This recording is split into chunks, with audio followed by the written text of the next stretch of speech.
Cosplay is always something I've been hesitant about getting into. When I was a kid, I loved the clones from Star Wars and the Spartans from Halo. When I was 10, I watched non-stop videos on professional techniques for making high quality cosplay, but I didn't have much money, skill or vision at that time.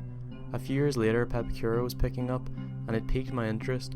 I lazily attempted a few models before realising it was a lot of work for something that just didn't look good to me.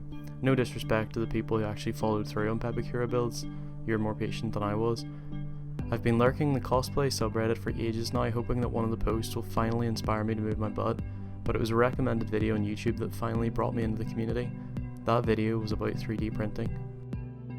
For those unfamiliar with 3D printing, it's a simple concept of a tube of piping hot plastic being melted into a shape by 3 axial motors. Imagine a paper printer, but every page is stacked on top of one another until you get something that isn't quite so flat. In the past, 3D printing was a lot more expensive and only really done by experts, or so I thought. But today, 3D printing can be quite cheap. I'd say it's probably cheaper than the old mold and casting method. After making a clone trooper helmet, going through the process of filling it, sanding it, priming it, and then painting it, I decided to work on other games and movies close to my heart. I made a Republic Commando helmet and Star Guardian Lux's staff. The 2 games though with substantially higher playtime in my Steam library are CSGO and Warframe at around 2,000 plus hours each, and since CSGO is based in reality, I see no reason to create anything from it. Warframe, on the other hand, is what I love: imaginative sci-fi with insane world building and complex helmets in the hundreds. The choices are endless in Warframe of things to build, and each has their own unique aesthetic. I searched Thingiverse for Warframe models and found nothing that jumped out at me. I've seen all of the TennoCon cosplay competitions and I noticed a distinct lack of scaled high quality armors. Obviously there are exceptions, and in fact a lot of them are really well done, especially when you consider how little people have to work with. I decided it wouldn't be worth my time to create something Warframe related, since I'd have to model everything myself. My mind was changed, however, when I saw a post on the cosplay subreddit from someone called ARBOREALKEY. I'm sorry if I mispronounced that. She'd managed to create a perfect Valkyrie Grax cosplay and Jet Kitag from foam. If she could create a perfect Grax from foam, then there's no reason why I shouldn't at least try to create my own Warframe cosplay, and so the project was born. As of recording this, I printed out test prints, but this series is more like my experience of going about creating it rather than a straight up tutorial, since I don't know right now if this will even go my way in the end. So where do you start when you want to create something from a game?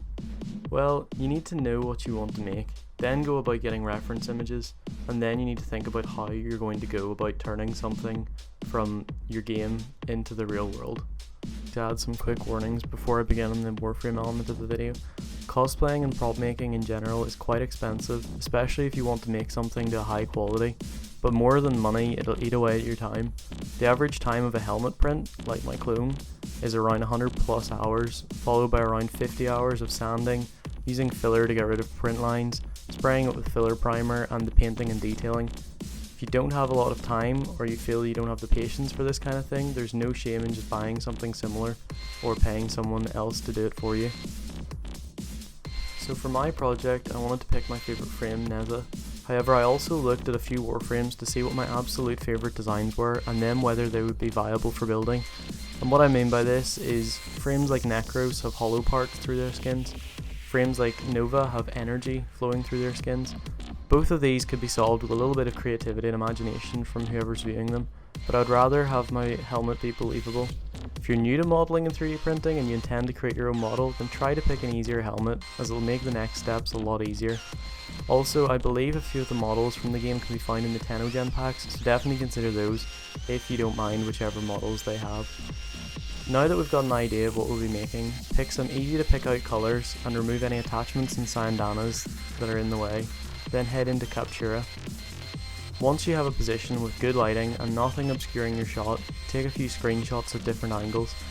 If you wanted to do this as professionally as possible and make it as easy as possible for you later, you could try aligning each angle, but that's more complicated than I can bear thinking about. The good thing about replicating an already made 3D model is that if you ever get stumped by how it looks, you can come back to the game and examine the models further. So I know I'm doing it on 3D printing, but what other methods are there for making my favourite item come to life. Obviously 3D printing, that's my method, but there are a lot of good other methods out there, such as foam and Worbla, and I would highly suggest if you intend to use foam, check out ARBOREALKEY, since she does tutorials with foam and seems to have a mastercraft over it that I'll never be able to accomplish even with 3D printing. So if you're starting new and you need to buy a 3D printer, which one should you buy and why? There's loads of options available out there and a lot of them serve different purposes. If you only want to make small props like figures or busts or maybe even a void relic, you can get away with a cheaper, smaller printer, but if you're looking to do larger work like full costumes, I would advise a bigger printer. I use the CR10S and it serves all the purpose I've found for it and does it well.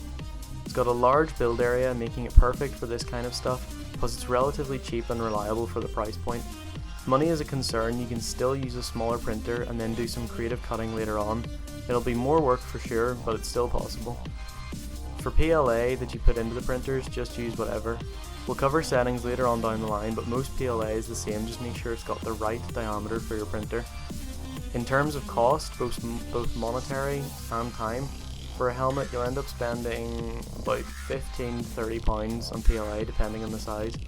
The after print tools and materials will come to around £20 to £100 depending on what you've already have and how professional you want it to look in the end basically. So once you've prepared all that, it's time to get into the modelling, which I'm going to cover in the next video. Hope to see you there. Bye!